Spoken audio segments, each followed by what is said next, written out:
Welcome, everybody, to our webinar today.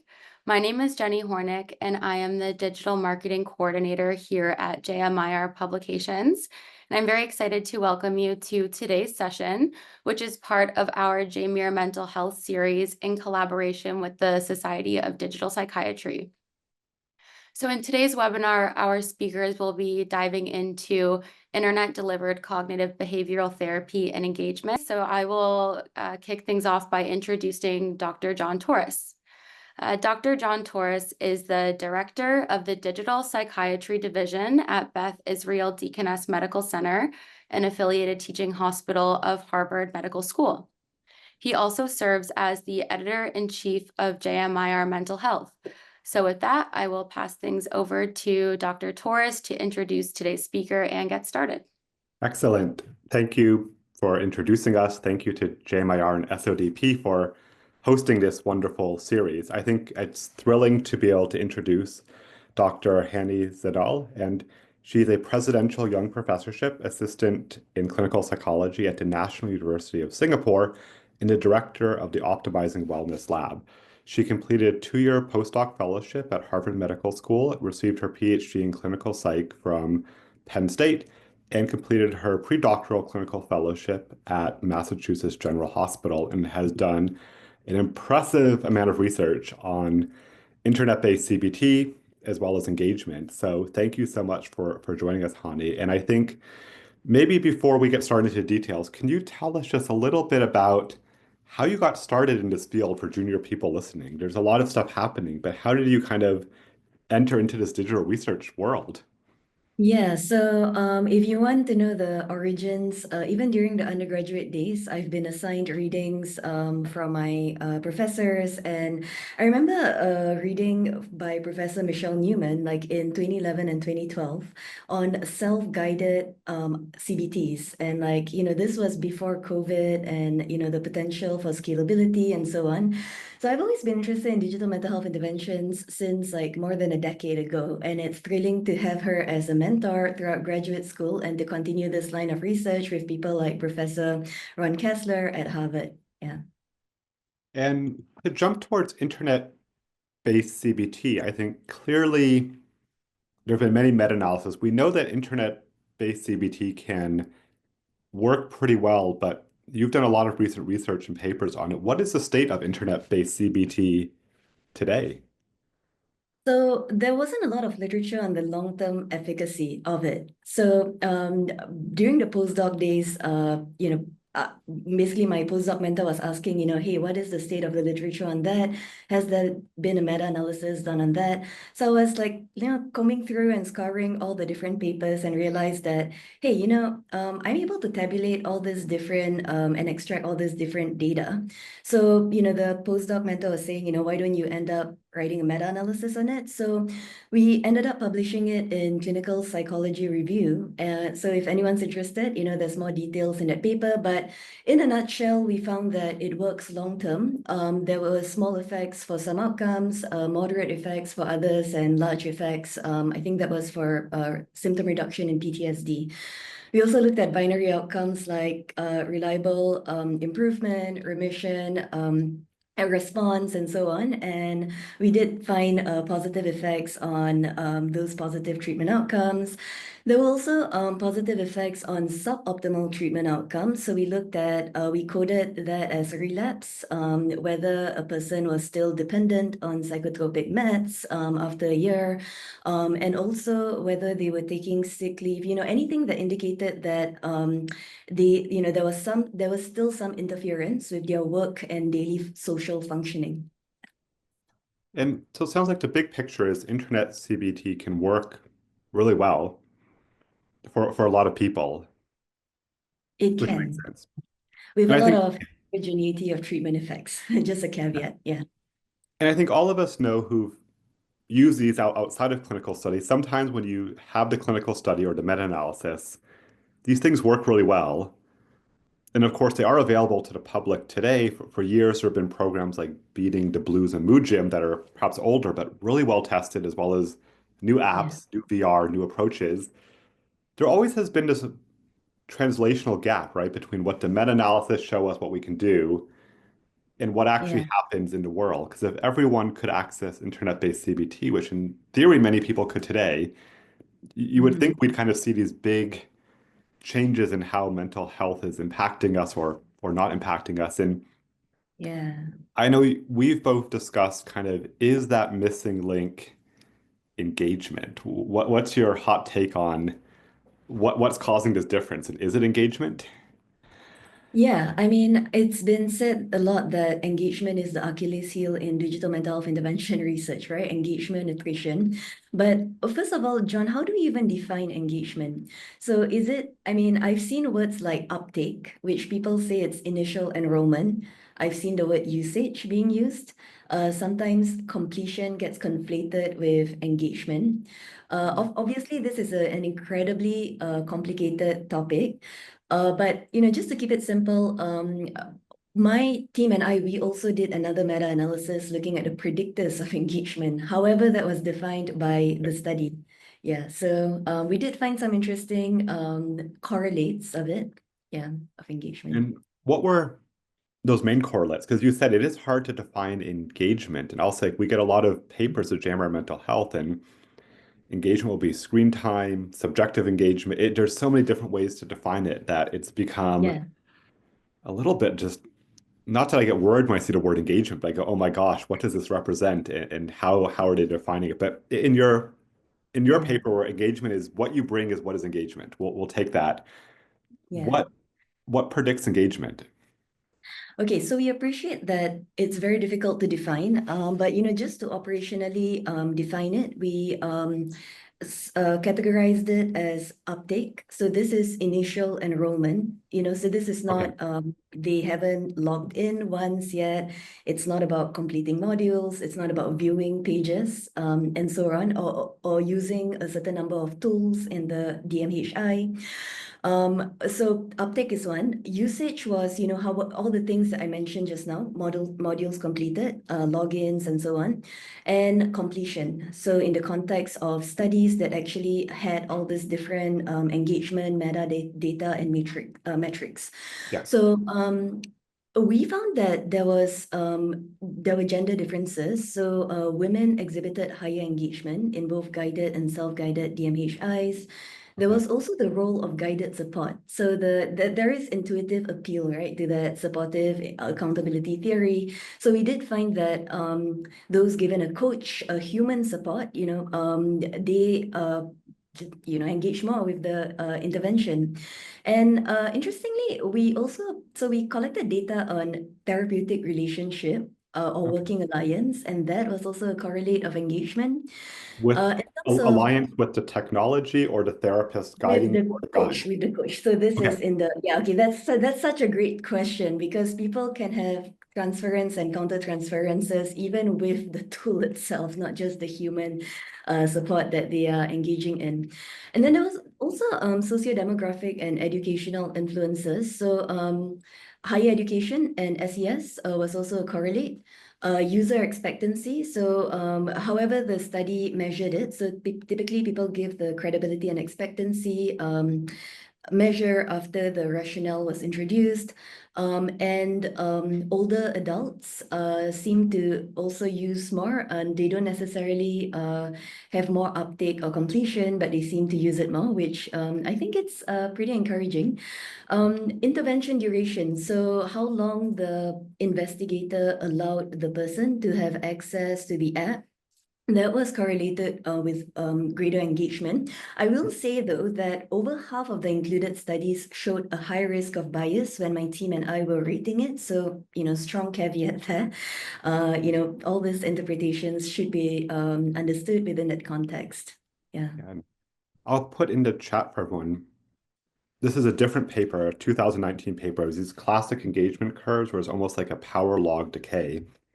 And a lot of Mhm. apps, not all of them, seem to, at least in health, not just mental health, fall into that. And again, it's always kind of a challenge. Can you beat those rapid decay curves with different ways to do it? And Mhm. again, this will be applicable to internet-based CBT or anything, but what do you think, Hani, are the ways that we can begin to, dare I say, bend a curve or again, build programs where we don't have to say, well, based on your gender, we think it'll work for you, or based on your age. Like there must be things we can do apart from Yeah. predicting who could use it. And I know you've done some research and thought about what are those things that we should be trying to boost engagement for everyone. Okay, so there's a lot more research. I think it's heartening to see that there's a lot more research on user-centered design these days and involving persons with lived experiences, doing the focus group discussion before we actually co-design the app and co-develop them. Uh, s- of course, those things that people have been talking about, like cultural adaptations. I think the tricky thing is what exactly does that look like? And yeah. Um, there's also the mindset that everyone's a gamer these days. So is it the case that gamification works? Although I think we had an email exchange where you actually said, there's no hard evidence for that. But who knows? There's more research going on these days. So we'll see an updated meta-analysis on that in the next few years. Yeah. Yeah. No, I think I mean, clearly different parts. Gamification will be wonderful for some people. As you said, not everyone's a gamer. It does seem like it's hard to find one universal broad approach where everyone says this will make me definitely use the tool. That said, you could argue in healthcare, we don't have one single medicine that makes everyone better. We don't have Yeah. one single diet that works for everyone. Even say the Mhm. Mediterranean diet that's healthy for most people, it's not perfect for everyone. And it could be asking too much of these internet-based CBT programs to be Yeah. perfectly engaging for all people all the time on it. If again, let's say you're listening, someone's listening to us talking, what would be like the top three things you think they should do or put into their research or their product or their project to kind of begin to take some steps towards understanding engagement or boosting it? Yeah, so like you said, it all boils down to precision medicine or precision mental health. So there's no one thing that's going to work. Who is the target audience? What is their target population? Do focus groups with them to figure out, what is their vernacular, for example. How do they, for example, if we're targeting university students, then we want to make sure that, it is pitched to their level. If we're, say, targeting loneliness in older adults, definitely, they are a different set of population. So the first thing is, I think focus group discussions with and community-based participatory research is incredibly helpful to facilitate user-centered design interfaces and all this persuasive. And then the second thing is a lot of papers have also been talking about persuasive systems design and factoring in the user experience. What exactly does it look like?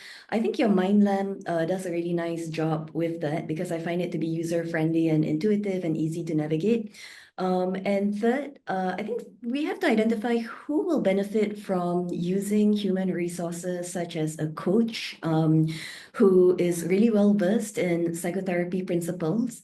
Yeah. Uh, beyond the common factors, they're really good at persuading and getting clients to have the buy-in to at least try one or two toolkits in their toolbox. Knowing that, not everything in i-CBT is going to work for everyone. Some components are going to work better for, a different subgroup compared to Yeah. others.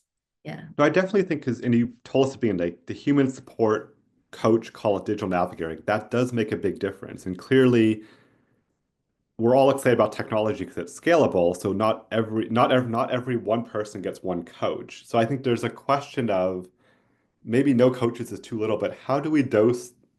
It's hard. How do we dose the right amount of human support, if that makes sense, for the right person? Like, how do we make coaches truly scalable while high quality, and not that the app is so complex you need a person to support? Like, how do we find that balance?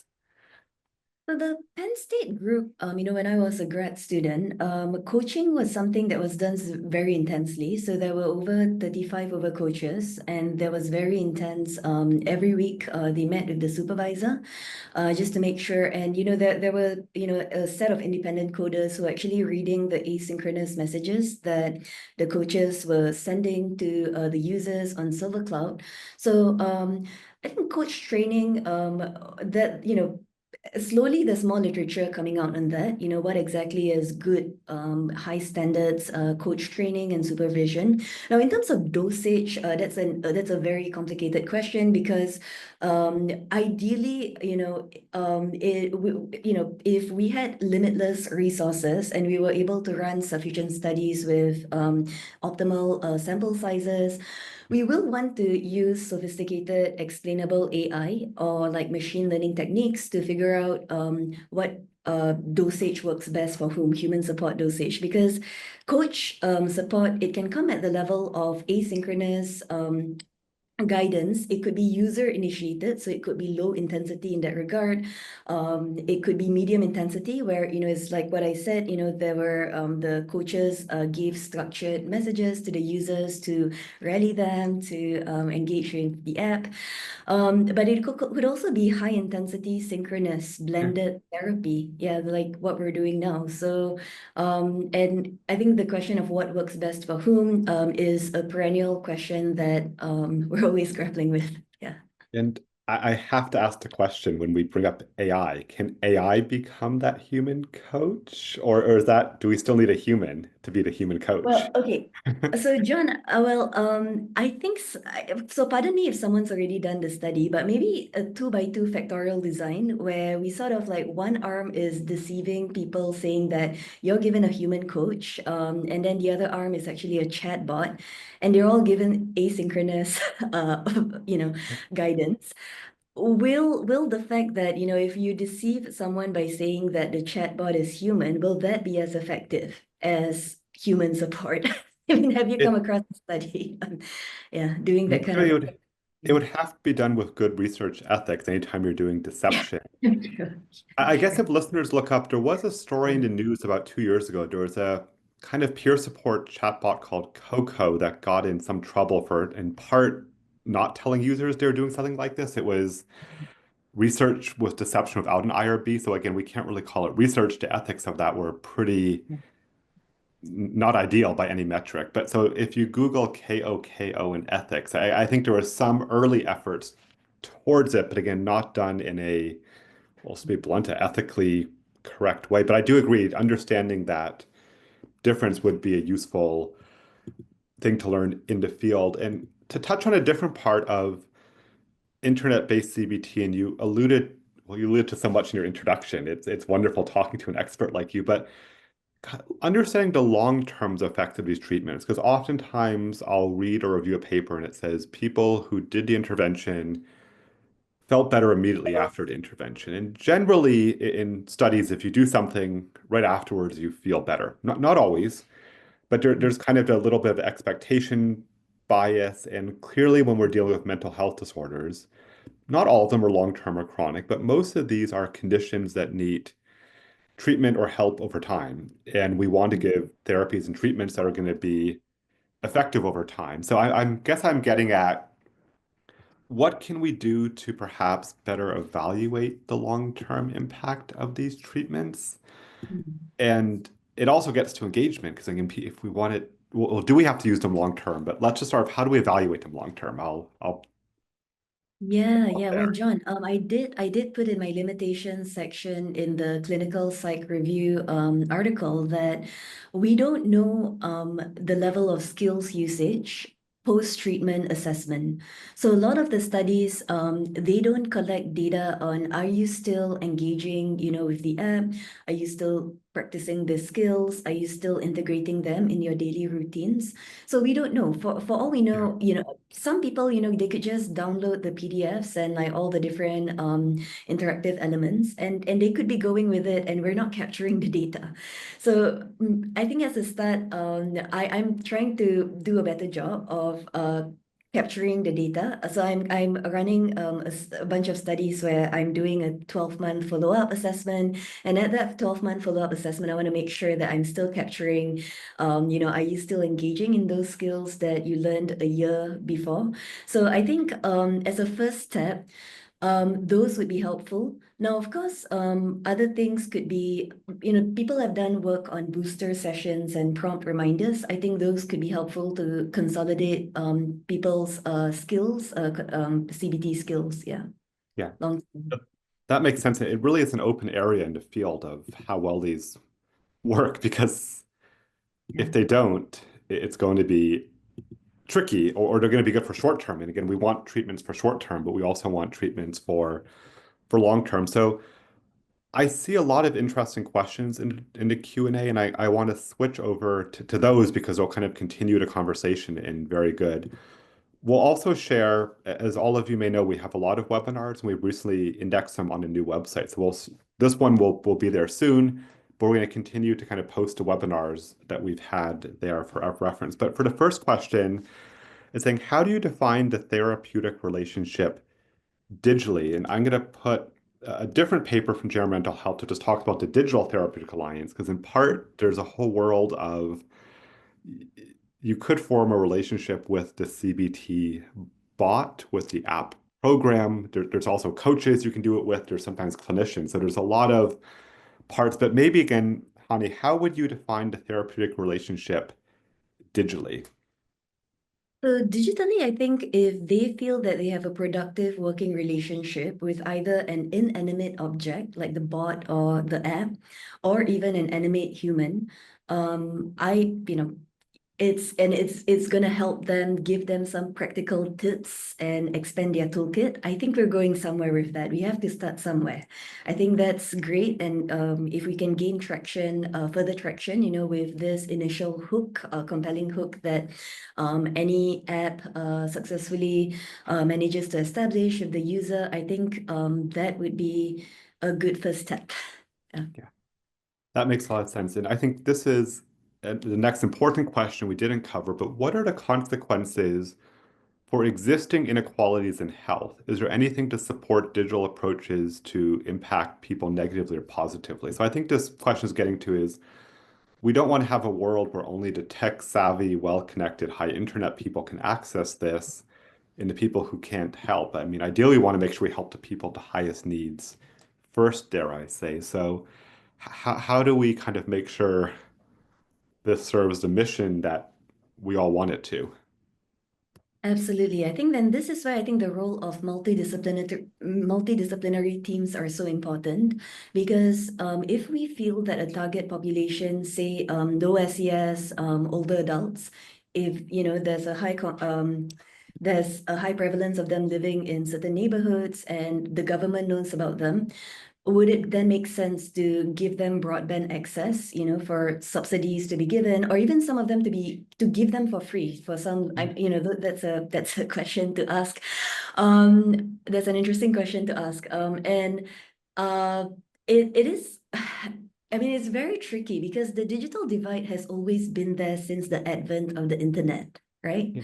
So it's still an ongoing issue where some populations are even like fearful of even engaging with these tech tools.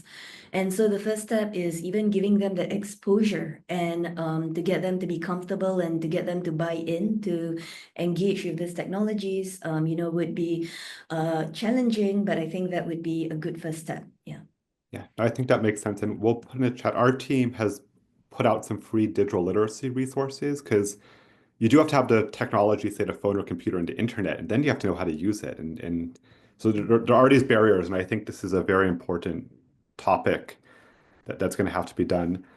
This is another interesting question is I wonder if you can speak to whether your research or others that you've seen has shown if certain groups do better with human support. And again, maybe some don't need that support, but like, do we have some clues on who needs more support, who needs less support? Is it, I'm going to stereotype, the tech-savvy college kid? Do they just want to use an app and they don't want that coach? Like, That is an interesting empirical question. I have not read any research that could answer that question. I will say what I can speak to. What I can speak to is that we did a follow-up meta-regression to see whether symptom severity, mainly anxiety and depression severity at baseline, whether that was a significant moderator of long-term i-CBT efficacy.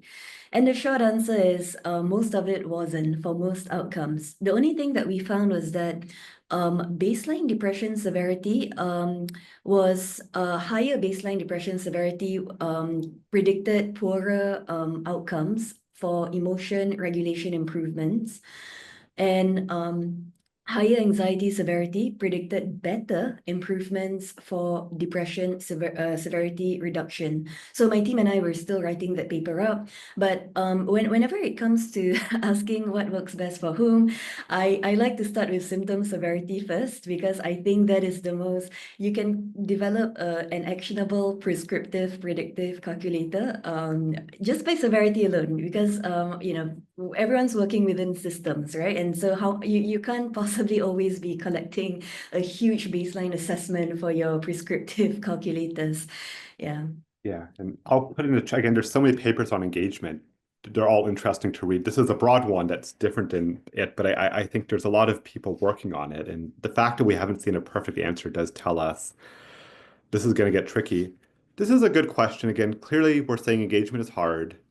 If you pay people to do it, they'll probably do it. You can solve engagement. That said, in the real world, you probably can't pay people all the time to do everything. But what is the role of incentives and gamification for continued engagement? Like, can we just buy our way out of this?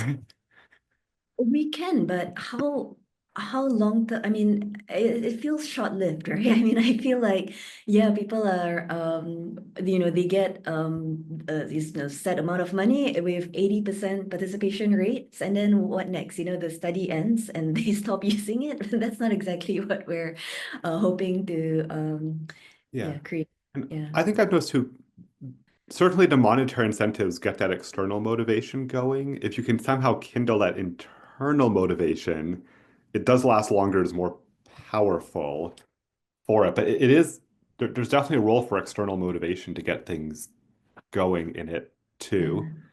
Yeah. It's Um, helpful for retention in research trials, I will say. So, if I didn't incentivize my participants, I probably would have gotten lower engagement and completion rates in the trials that I did before. Yeah. yeah. No, so it definitely, yeah, we can't say it's impossible. You shouldn't do it. It's impossible. Like you do need to come somehow get folks started Yeah. in moving on it.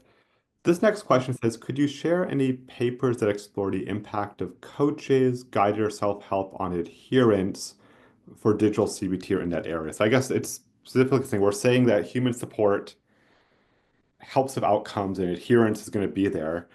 I can't think, I'll put this paper on in the chat of kind of beginning to link outcomes, but a lot of papers it's kind of buried in it, right? Like they're reporting on engagement, they're reporting on clinical outcomes, they're reporting on coaches, but I don't know if we've seen a direct, say, review that only pulls out that pathway in it. That said, there's so many papers, it's hard. I won't say there doesn't exist. What do you think, Hani?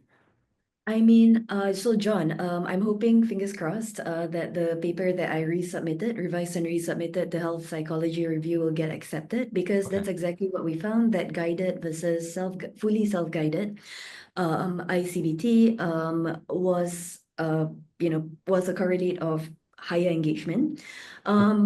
We couldn't actually see the effect in guided on demand. So when I say guided i-CBT, it was really more of those structured programs where the clinician or the BA level technician had to were taught to say the quote unquote right things to the user. Yeah. Okay. No, that makes sense. And again, but we do want this evidence eventually. So I want to say if I'm going to build this level of support, how more effective it Yeah. is, how many more people can I treat? Is it going to be even cost effective? So we are going to have to, as a field, get these answers for people. So it's a really good one. This is Absolutely. a question from Steven Sadala saying, have we tried, again, we talk about could AI be a coach, but AI can be really engaging for some people. Right? They'll talk to ChatGPT for a long Mhm. time. I guess there's many ones. There's Pi, there's Claude. It's not just ChatGPT, but do you get a sense that it could actually outperform internet-based CBT on, I mean, it can deliver the content, but can it kind of give you that engagement that we are here pontificating how hard it is to get? And is the solution just log on to your favorite AI chatbot? I can see the possibility. I mean, it is possible that humans can only asynchronously respond at certain hours or time of day, but chatbots are there forever, quote unquote forever. I mean they are just 24/7 on call. You see, they don't have the limitations of human support, so human coaches. So it is possible. I'm hoping that there'll be more studies in this area going forward. Yeah, I can definitely see the potential. Well, of course, with the ethics, I mean, there have been, articles coming out about how chatbots have been correlated with negative outcomes. So we want to be careful and conservative as well when we are testing its potential and promise, because Yeah. there can be pitfalls as well. Yeah, Exactly. They can be false, and I'll acknowledge that human therapists can make mistakes too. It's not that humans are infallible absolutely. either. They have to be Absolutely. balanced. Maybe a Yeah. more rapid fire question. What is the role of internet CBT for personality disorders? Can it help there? Well, okay, if certain self-sabotaging and certain things are characterological, I think it could be a really good adjunct. We'll see, because I Okay. remember a review paper testing the different theoretical orientations. Yeah. Of course, CBT is the most widely studied, followed by acceptance and commitment therapy, but there's not a lot in psychodynamic literature. And I know that certain psychodynamic treatments, such as transference-focused psychotherapy, is evidence-based and empirically supported. Schema-focused therapy, all the different experiential, interpersonal modalities, theoretical orientations should be explored more in the realm of DMHIs, and to target that population, have people with personality, who struggle with personality issues. Yeah. That makes sense. And this question is saying, we've been talking a lot about the benefits. Are there risks to using these AI chatbots, or can bad things happen? Do we have any references? I'll put a paper on Yeah. kind of what happened with one eating disorder chatbot that some of you may know the case of, I think is one. But are there other examples, Hani, where you've seen concerns that you're worried about, I mean, especially for wasn't the there, AI ones? yeah, wasn't there one correlated with suicide in Belgium? Because I have a It colleague was a from case Belgium example. who Again, it's never been like it is, was in the yeah, news. Like we don't, it wasn't in yeah, a study per se, but there have been case right, reports where people said the yeah, chatbot yeah, was yeah, responsible. But that is true too yeah, of what yeah. it could be. Yeah, apart from, I think you probably know more about this than me, John. So, yeah, apart from those that we've discussed, and that is why, talked about the importance of being conservative, and using these chatbots and making sure there's humans monitoring it. Yeah. Yeah. I think we have time for one last question. I appreciate you being a good sport and doing these rapid fire questions on everything from ethics to AI. How do you think we should design digital mental health interventions that meet the users at both extremes? So people with high symptom severity, but also people that may not have digital literacy, right? So sometimes some of our patients need the most help, are not the most one. And what can we do? And I'll take a shot first to be fair. And I think that we probably have to address the digital literacy first. I'm quite convinced that if we teach people, anyone can learn to use their phone in a beneficial way as part of functional recovery. You can have a severe mental illness, you can be old, you can be young, you can be cognitively impaired. You can learn to use it. And I think then you can kind of move on to digital mental health intervention. But just like we would want to make sure you can kind of walk before you can crawl. So I think in some ways you may have to separate out the two. I don't know if you violently disagree, Hani. You think that there's a better way to do it. Let's see. Well, literacy is the foundation. It's like learning how to walk, right? So if you don't know how to walk, then then there's no point running with the app. So I wholeheartedly agree. So once we get over that hump of literacy and comfort, so once we get the buy-in, then absolutely, why not explore just-in-time adaptive interventions for those with high symptom severity?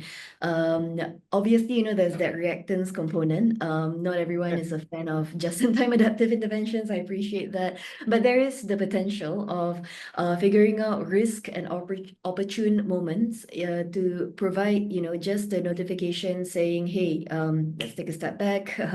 Why don't you focus on your breathing, slow it down? Yeah, and so those kind of things. Of course, just-in-time adaptive interventions. there's a lot of reinforcement learning papers that I've been seeing coming up in the JMIR publications. We could try and see how that could be adapted to different, based on what a user says, how the algorithm could actually provide an optimal response, that is actionable for someone with severe symptom levels. Of course, what that would look like will depend on who exactly we're targeting and where. Language also plays a role. The community that they are embedded in is something we have to think about as well. Yeah.